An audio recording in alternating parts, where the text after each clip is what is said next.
first skill on my list is cooking.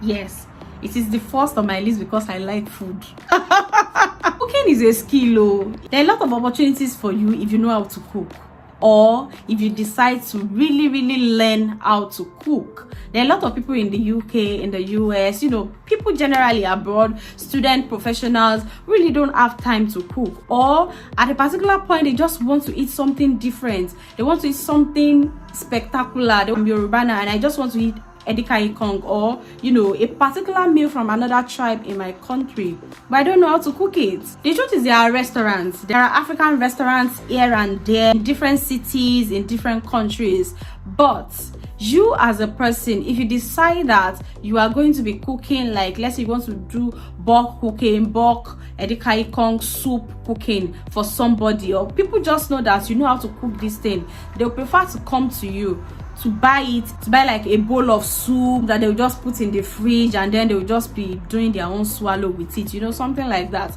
So if you really think that you would like to make money by cooking, it is a very good way of making extra money when you get to the UK, when you get to the US, when you get to Canada, when you get abroad, anywhere you are going. Hello guys, welcome back to my channel. Thank you so very much for clicking on this video. So today we are going to be talking about 5 money making skills that you need to learn before thinking of traveling abroad. Yes, I know that you are planning to travel abroad. You're planning to go to the UK, Canada, US, wherever you're going to. You're going as a student, as a professional, or maybe you are even going as a visitor. See, these 5 skills, if you don't know everything, if you don't know all these skills, just know at least one. Please know at least one, because it's going to save you in dry season. It's going to help you with making money when you get into the abroad, when you get to the UK, to the US, to Canada, or wherever you're traveling to. So stay tuned. Make sure you like this video, leave a comment below, share this video with your friends, those whom you know that are traveling, or those that you know that are not traveling. Many of them are planning to travel, but they are not telling you. Shall send this video to them. The truth is, there are a lot of Nigerians abroad, a whole lot of people who have left Africa for the Western world, and there are a lot of things that are easily accessible to us in Nigeria, in Africa, and we hope that they will be easily accessible to us here also in the abroad. But unfortunately, many of these skills, they are very scarce, so that by the time you see somebody doing these skills, they charge you a very high rate for it, because the skills are in high demand. So really, you are not only doing yourself a big favor by learning some of these skills, but you are also doing the people that are already abroad a big favor, because then there will be a lot of people with these skills to choose from. And if you think of any other skills that I have not mentioned, please let us know them in the comment section. The second on my list is hairdressing. Hairdressing. One of my recent vlogs, I talked about me finally finding someone to actually make my hair for me, and I was so excited about that. Yes, I was so excited. And the truth is, there are a lot of people in the UK who say they know how to make hair, but then they don't really know how to make hair. Like when you meet somebody who knows how to make hair, and the person made your hair for you as if you are back home, there's a kind of joy and happiness that you feel. If you are interested in hairdressing, making hair, making wigs, making locks and things like that, it is a good source of extra money for when you get to the UK. You can be making as much as £500, £1,000 per week. You are making hair for people abroad. Like let's say, for example, the hair on my head, I said I made it for 50 quid. The person made at least 2 of this in a day. That's 100 quid in a day, and in a week that's like 700 quid. There's really no limit to how much you can make when you know how to make hair. Another one that is similar to that is barbing. So if you're a male, you can also choose to learn this skill, barbing skills. And even there are some ladies that are also doing barbing, like they barb hair for you, and you'll be like, what? People do home service a lot. Like I have one of my friends that barbed her hair recently, and I was asking where she did it, and she said, oh, it was home service. So the person just came to her house and made her hair for her, just like that, and the person collected their money neat.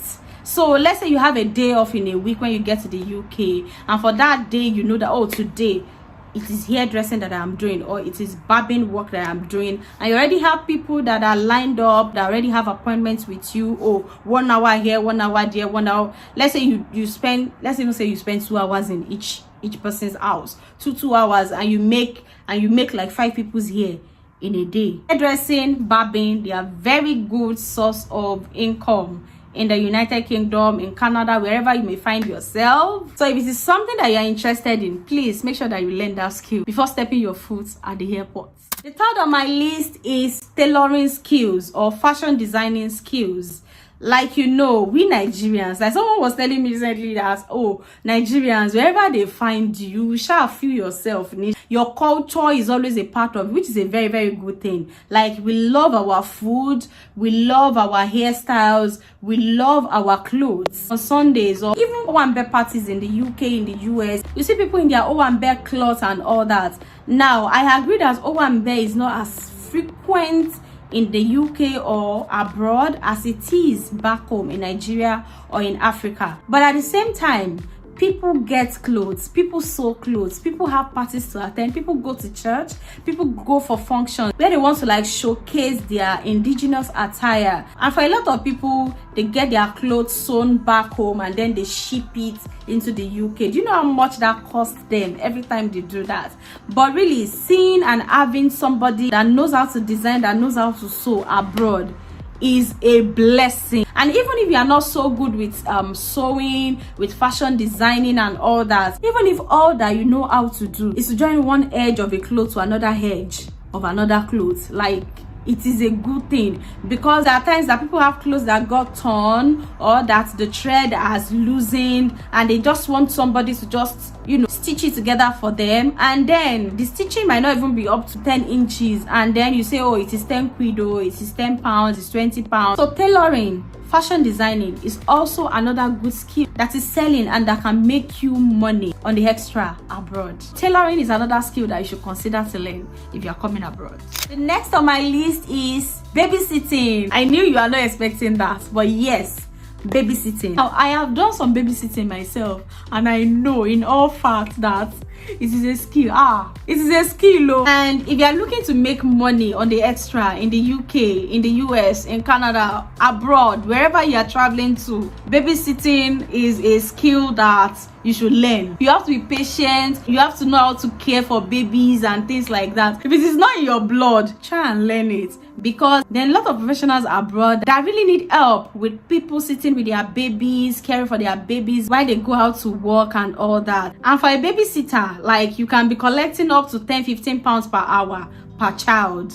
That is a whole lot of money if you ask me. So if it is something that you are interested in, I mean, babysitting is a good way of making extra money abroad. So it's a skill that you need to learn. I don't know where you will learn that though. But really, it is something that you can get into to make extra money when you get abroad. Next on my list is driving. Driving is important. Like, it is so important abroad.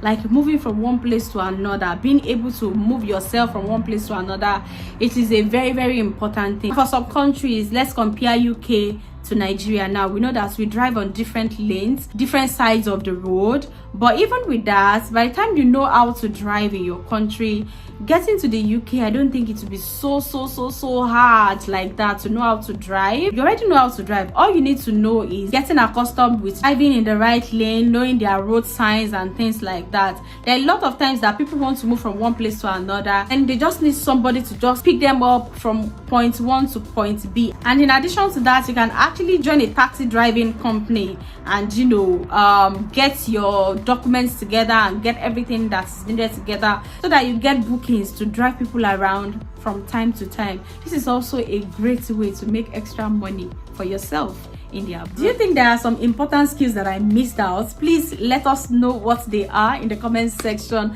Thank you so much, guys, for watching. And if you are planning to go abroad, please try and learn one skill or another.